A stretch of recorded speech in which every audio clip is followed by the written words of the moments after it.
Hello, I'm Harrison Orr, and for my standards project, I'm going to be looking at the technology standards and ABET accreditation.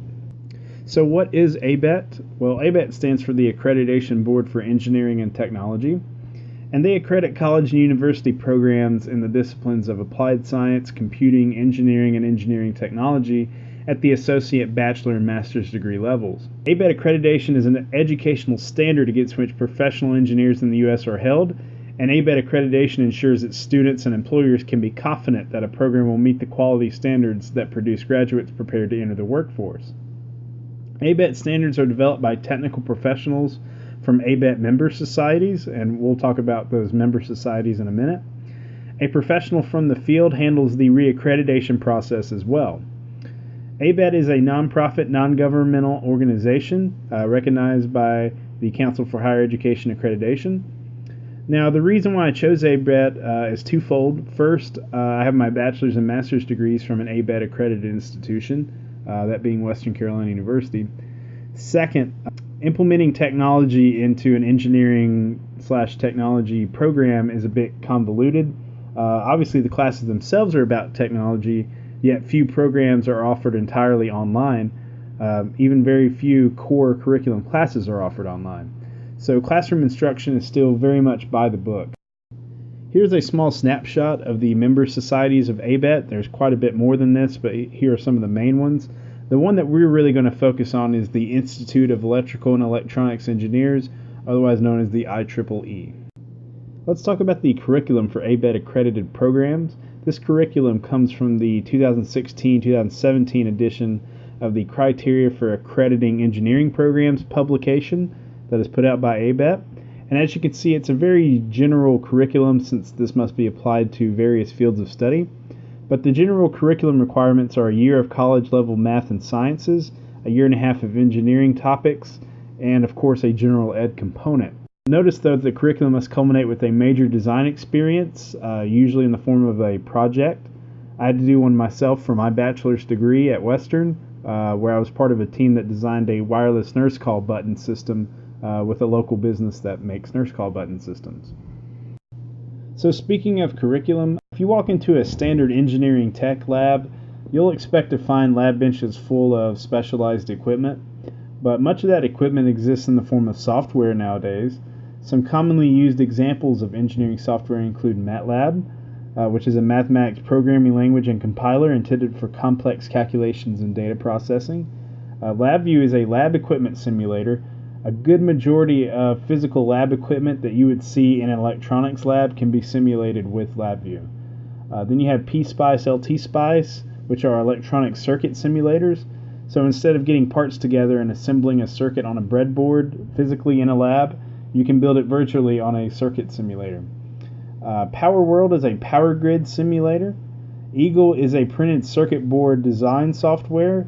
Finally, SolidWorks, which is a computer-aided design program for drafting.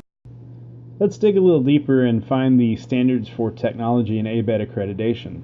I started by looking at the ABET facilities requirements, which I figured would state something about the use of classroom technology or applications in online learning. What those requirements state is that classroom offices, laboratories, and associated equipment must be adequate to provide an atmosphere conducive to learning. Modern tools, equipment, computing resources, and labs appropriate to the program must be available, accessible, maintained, and upgraded when needed. Students must be provided appropriate guidance regarding the use of tools, as safety is paramount whenever there is a lab component involved. Here's something somewhat about technology. The library services and computing information infrastructure must be adequate to support the scholarly and professional activities. But as you can see, there's still no mention of standards relating to classroom technology or online learning at all. So I then looked at ABET online programs. Naturally, I figured that would state some of the ABET technology standards. According to ABET, an online program is not always well defined, and the vast majority of ABET accredited programs are offered mostly on site. However, there are a handful offered online in a variety of disciplines. In fact, their only statement even remotely close to an educational standard for classroom technology is that they evaluate programs that use a variety of delivery methods, on-site instruction, online instruction, and those having components of both. The programs are evaluated against the same criteria regardless of delivery method. So one thing is clear, At least given the information available for public consumption on their website, there are no specifics for technology in the classroom or for online learning.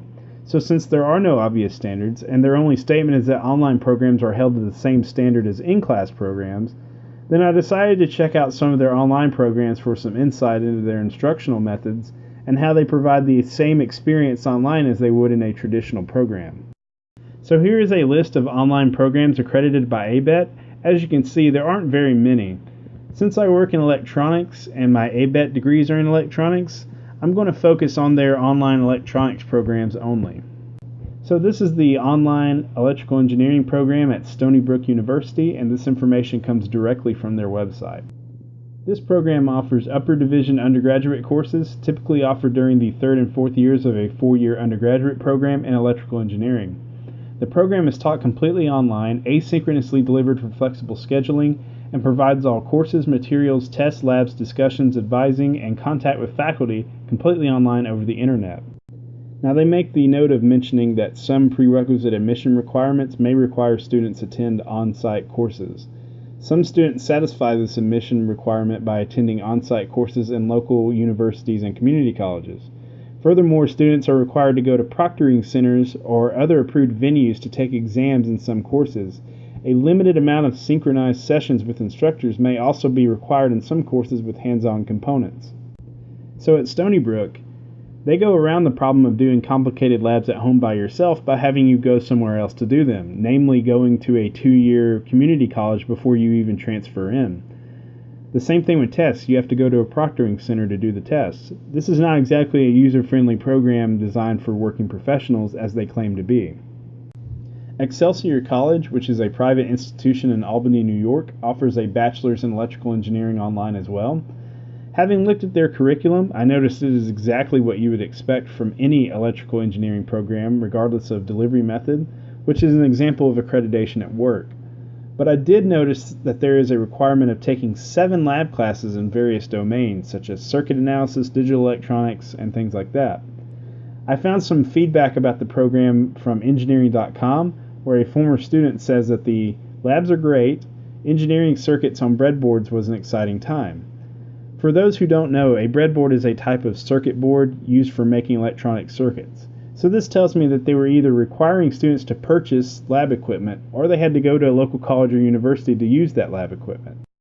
The de facto leader in online electrical engineering would have to be Arizona State University, just simply by their stature.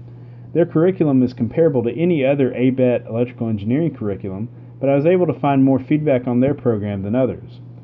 A Reddit user states that the structure usually consists of pre-recorded videos for each week and lesson, weekly homework, and a few tests/final exams, some of which are proctored online through ProctorU. They also state that, as with most online classes, be prepared to self-teach yourself and use alternative resources other than the lectures to learn. Over on Physics Forum, a user states their experience with an online lab in the program by saying that the circuitry class did have a lab component. This required a USB oscilloscope called an Analog Discovery TM. This oscilloscope is purchased from the Diligent website for $100 if you are a student. You also need an analog parts kit for $65, a breadboard, as previously mentioned, and a multimeter. These are all expensive pieces of equipment, and I can vouch for that. The USB oscilloscope is used in every online electronics engineering lab that I have seen at Arizona State University online. They also state that MATLAB is used extensively and is available for free download through Arizona State. We also used LT-SPICE, which is an electronic circuit simulator, in their circuits class. So in conclusion, while online engineering programs are relatively few and far between compared to other disciplines, it is to be expected that the trend will continue to increase going forward. Lab simulation software exists and is used in both on-site and online courses. So engineering technology instruction is not so by the book after all. Engineering technology courses have evolved in their own way in the digital age, no different than in any other discipline. However, the demanding requirements of engineering technology labs are clearly best handled on-site, if nothing else just for the safety component. Unsupervised labs at home have the potential to harm students as well as others in the home, and that's a major risk. Finally, ABET should formalize classroom technology and online learning standards not only for the benefit of students, but for employers as well.